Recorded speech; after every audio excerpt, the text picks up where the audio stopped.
Fermentation occurs in cells when oxygen is not present. The two types are lactic acid and alcohol, but here we'll be discussing alcohol. Regardless of oxygen presence, glycolysis always produces 2 ATP and 2 pyruvate, which is converted into ethanol. First, pyruvate is converted into acetaldehyde by the release of CO2. Then, it's reduced to ethanol by NADH, oxidizing it into NAD+. The main purpose of fermentation is the replenishment of NAD+ levels so the process can happen all over again. Glycolysis occurs in the cytoplasm of a cell. First, the glucose moves through the cell membrane and is in the cytoplasm. This does not occur in the mitochondria, so don't think that. Glucose reacts with ATP in an enzyme to form ADP and glucose 6-phosphate. This reacts with another enzyme to form fructose 6-phosphate, which reacts with ATP to form ADP and fructose 1,6-biphosphate.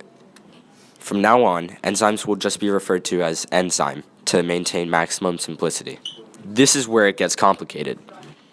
This reacts with another enzyme to form 2 new molecules. One of them will go on, but the other one needs to be converted to the same as the first. Glyceraldehyde 3-phosphate reduces NAD+ and forms 1,3-biphosphoglycerate, which reacts with ADP to form ATP and 3-phosphoglycerate. This turns into 2-phosphoglycerate, and that reacts with an enzyme to form H2O and phosphoenolpyruvate, which reacts with ADP to form ATP and pyruvate. The reactants, what went in, was 1 glucose, 2 ATP, and 2 NAD+. Out was 2 pyruvate, 4 ATP, and 2 NADH. This stop motion was made by Ben, Antonia, Yash, and Paul, but not so much Paul, and a lot Ben. The citric acid cycle, or the Krebs cycle, occurs in the mitochondria of the cell. In this, acetyl-CoA gives oxaloacetate 2 carbon acyl groups, which react to produce citrate. H2O leaves the citrate and then joins back to produce isocitrate.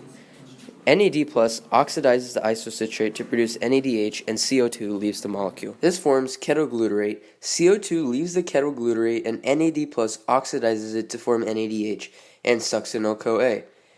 A phosphate group breaks succinyl-CoA down into succinate and CoA. The phosphate group then joins GDP to form GTP, which can then later be used to form ATP. FAD oxidizes succinate to produce fumarate and FADH2. Then, an H2O molecule joins fumarate to produce malate, which is then oxidized by NAD+ to produce NADH and oxaloacetate, completing the citric acid cycle.